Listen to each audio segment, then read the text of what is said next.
Imagine कीजिए अरबों साल पहले की धरती, जब आसमान धुएं और आग के बादलों से ढका हुआ था। जमीन पर बस मोल्टन रॉक्स, धूल और राख ही था। टेम्परेचर इतना ज़्यादा कि किसी भी जीवन का यहाँ होना नामुमकिन लगता था। ना कोई पेड़ पौधा, ना कोई इंसान, बिल्कुल सुनसान और खामोश नज़ारा। लेकिन तभी कुछ ऐसा हुआ जिसने पूरी पृथ्वी का नक्शा बदल दिया। न जाने कहां से करोड़ों लीटर पानी लिए हुए ही उल्कापिंड या धूमकेतु अंतरिक्ष के सन्नाटे को फॉर्म में पानी होने की संभावनाएं कई प्लैनेट और उपग्रह पर मौजूद हैं। हालांकि यहाँ बताना नेसेसरी है कि धरती के अलावा कई अन्य ग्रहों के बारे में ऐसा माना जाता है कि वहाँ ठोस बर्फ के नीचे तरल पानी की संभावनाएं हैं, जिनमें माइक्रो ऑर्गेनिजम्स भी हो सकते हैं जो एक्सट्रीमली डिफिकल्ट सर्कमस्टेंसेस में भी जीवन जीने में एबल हैं।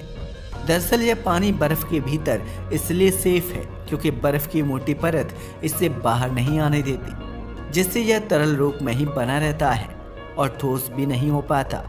ठीक वैसे ही जैसे धरती पर ग्लेशियर्स के अंदर तरल पानी मौजूद रहता है जो जीवन की पॉसिबिलिटी को दर्शाता है।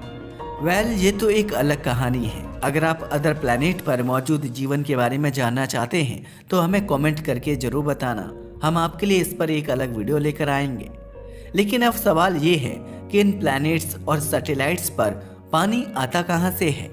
क्या यह ग्रह और उपग्रह खुद पानी का निर्माण करते हैं, या फिर कहीं ऐसा तो नहीं है कि उनके निर्माण के समय से ही इनमें पानी मौजूद था? वास्तव में ये एक बहुत बड़ा रहस्य है जिसका आंसर पानी के सोर्स की जानकारी से ही मिलेगा। अगर प्लैनेट की बात करें तो ग्रह तारों की तरह एनर्जेटिक नहीं होते। इनफैक्ट उनकी एनर्जी का सोर्स उनका पेरेंट स्टार्स ही होता है। ऐसा इसलिए क्योंकि प्लैनेट एनर्जी का निर्माण नहीं करते हैं, और ये तो आप जानते ही हैं, जहां एनर्जी क्रिएशन नहीं होता वहां किसी भी यूनिट का निर्माण नहीं हो सकता, चाहे फिर वो पानी हो या फिर जीवन।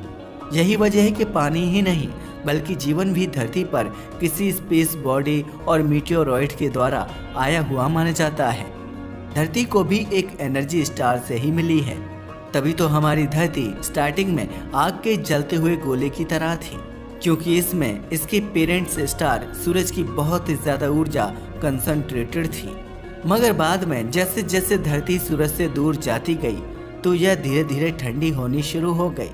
लेकिन यह सब केवल कुछ सालों की घटना नहीं थी, बल्कि एक लंबे अरसे तक यह सब चलता रहा, और फिर बहुत लंबे टाइम के बाद आखिरकार धरती ठंडी हो गई। और यही टाइम था यहाँ पानी की एंट्री का। ऐसा इसलिए क्योंकि अब धरती उस रूप में आ चुकी थी जब वह पानी को खुद में समेट सके। लेकिन धरती पर पानी का आना आसान नहीं रहा, क्योंकि इसके आने में भी एक लंबा समय लगा है। हालांकि ऐसा माना जाता है कि पानी का निर्माण भी क्रिएशन ऑफ द यूनिवर्स के समय ही हो गया होगा। पानी की बात की जाए तो ऐसा माना जाता है कि बिग बैंग के समय वाटर मॉलिक्यूल्स का निर्माण हुआ होगा, जो मीटियोरॉइड्स एंड कॉमेट्स के माध्यम से धरती और अन्य ग्रहों पर पहुंचा होगा। लेकिन इस सब पानी को बाकी प्लैनेट संभाल नहीं पाए, इसे केवल हमारी धरती संभाल पाई है। पता है क्यों?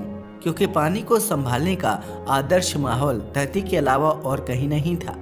असल में धरती का मास एंड ग्रेविटेशनल फोर्स पानी को रोके रखने के लिए इनफ था। तो वहीं यहाँ का टेम्परेचर लिक्विड एंड आइस के रूप में भी पानी को सही